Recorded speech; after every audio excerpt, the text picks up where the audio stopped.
Sapi Breakers, dimanapun Anda berada, jumpa lagi bersama saya. Tentunya masih di Ragam Otomotif Indonesia. Sapi Breakers, selain menyediakan ragam menu Nusantara, kita juga berbagi tips tentang ragam otomotif Indonesia. Nah, Sapi Breakers, dimanapun Anda berada, saat ini saya ingin memberi tips sederhana bagaimanakah caranya memilih motor second yang berkualitas dan bermutu baik. Nah, bagi teman-teman yang ingin membeli motor dengan budget yang cukupan tanpa harus membeli yang mahal baru dari dealer, saya ada tips sedikit bagaimana caranya kita memilih motor second yang berkualitas tentunya. Nah, sahabat semua, jadi dalam memilih motor second, pastikan bahwa semua partsnya atau spare partnya adalah original, mulai dari baik dari ban, hand grip, maupun dari stangnya. Kadang-kadang kita kan sudah menerima stang yang sudah rombakan atau aksesoris atau custom. Nah, kalau untuk yang berkualitas pastikan masih original semua, bodinya pun masih original, dan pastikan juga strippingnya masih ada. Kalau ini strippingnya sudah nggak ada, harusnya ini stripping asli bawaan dari pabrikannya, Yamaha Indonesia Motor Manufacturingnya masih ada. Jadi sebelum kita lebih jauh berbicara tentang tips memilih motor second ini, saya akan bercerita dulu. Ini adalah motor Vixion NPL Advance tahun 2017, keluaran pabrikan Yamaha, 150 cc dan bertipe sporty tentunya. Nah, jadi ini merupakan produk facelift. Jadi facelift ini adalah penyempurnaan dari produk-produk sebelumnya. Nah, jadi teman-teman semua, pastikan kalau membeli barang, pasti satu, kondisi ban masih baik, tebal. Kalaupun memang bannya sudah nggak bawaan pabrik lagi, pastikan bannya lumayan tebal seperti ini, karena untuk harga ban ukuran 17 ini, ring 17, baik 80-90 atau 90-90, 130-90, itu harganya lumayan mahal. Depan belakang bisa mencapai kurang lebih budgetnya 700 ribuan. Nah, itu dari ban, dan kemudian dari pelak.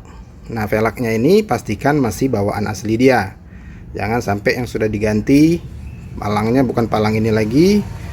Dan juga pastikan cakramnya ini masih cakram bawaan aslinya, dan juga pastikan posisinya masih tebal, tidak temakan dari kanvas remnya.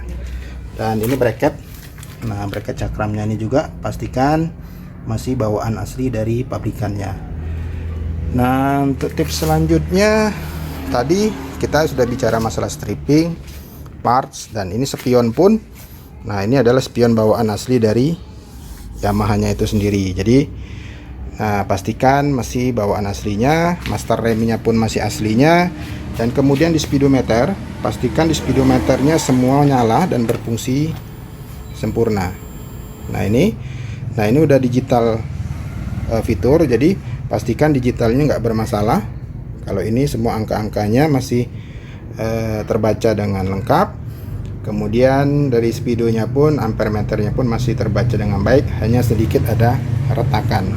Nah, ini mempengaruhi harga tawar kita juga nanti, teman-teman. Nah, Sapi Breakers, selain itu, nah, di Swiss kontaknya ini biasanya untuk pabrikan Yamaha bertipe Vixion R15, R25, itu kadang-kadang kayak gini ya. Ini kita langsung gini, ini nggak nyala karena udah dol. Nah, jadi harus diambil posisi yang pas dulu, baru dia akan nyala. Nah, ini jadi dia posisinya tidak pada tempatnya, dia agak sedikit tidak kita. Nah, kalau kita gini kan dia akan hilang, tapi kalau kita kembalikan sedikit, nah ini baru nyala. Nah, sebenarnya ini bermasalah, tapi kalau kita masih tetap ingin membeli, berarti ini adalah bagian dari nilai tawar kita. Dan pastikan juga kunci switch kontaknya masih 2. Nah, terus ya logo-logo Yamaha-nya pun juga masih tersedia. Ini seperti ini, kadang-kadang ini udah dicopot, udah nggak ada lagi. Nah, KB breaker selain yang kita sebutkan tadi, nah pastikan perpak dari keong ini keong ini adalah pompa air radiator, jangan sampai bocor. Karena kalau bocor ini membahayakan, temperaturnya bisa naik tinggi dan akan membuat deksel motor kita rusak atau hancur. Nah, terus untuk tips memilih mesin, pastikan baut-bautnya ini belum cacat, karena kalau cacat ada indikasi bahwa motor ini sudah pernah dibongkar. Nah, kemudian pastikan juga suaranya masih garing. Itu memastikan bahwa motor ini memang masih asli bawaan pabrik.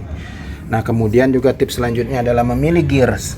Nah, gearnya kalau yang kayak gini nih udah lumayan kemakan. Jadi kalau seandainya diketemukan gear yang seperti ini, jadi ini juga adalah nilai tawar. Nah, kemudian pada suspensi atau shock breaker, pastikan shock breakernya berfungsi dengan sempurna. Kita coba, kita tunggangi. Nah, jadi kalau bersih tanpa tetesan oli, artinya dia masih baik. Nah, kemudian juga pastikan nih, ini adalah sealnya juga tidak ada oli-oli yang bocor. Ini artinya suspensinya pun masih baik. Nah, dan kemudian pastikan juga bodi catnya masih mulus dan belum banyak goresan-goresan. Nah, kemudian selanjutnya terakhir, pastikan di masalah pajak. Pajak di sini pastikan nopol kita platnya masih hidup. Ini hidup sampai 2022 dan pastikan juga pajaknya hidup. Nah, kalau bagi daerah-daerah tertentu bisa dicek melalui website online berapa besar pajak yang harus dibayar jika pajaknya mati. Dan kemudian di samping itu, kalau mau menandai fungsi mesin dari kendaraan ini baik atau tidak, lihat dari ujung knalpotnya. Kalau di sini terdapat seperti cairan atau basah, oli ataupun bensin, artinya motor ini sudah ngasap dan biasanya reng pistonnya udah kena. Dan kemudian kampas juga, kalau kampasnya bermasalah biasanya pada saat kita dorong dalam keadaan mati itu bunyi seperti besi yang bergesek. Nah, KB Breakers, jadi untuk cek akurasi nomor rangka nomor mesin bahwa motor ini adalah motor resmi, bukan motor bodong, pastikan kita ngecek pada STNK dan BPKB kendaraan kita nomor rangka dan nomor mesinnya. Nah, kalau untuk nomor mesin di sini posisinya di bawah blok mesin sebelah kiri. Ini adalah nomor mesin, teman-teman. Jadi cek dan pastikan nomor mesin yang ada di fisik ini sama dengan yang ada di surat-surat. Nah, kemudian kalau untuk posisi nomor rangka ini ada di jok belakang. Jadi ini harus kita buka dulu jok belakangnya. Nah, ini dia. Nah, ini adalah nomor rangka dari kendaraan Yamaha Vision. Oke. Nah, baiklah teman-teman semua. Jadi itulah dia tips singkat dari saya. Bagi teman-teman yang merasa bermanfaat, silakan di-share dan kemudian komen, like, dan subscribe.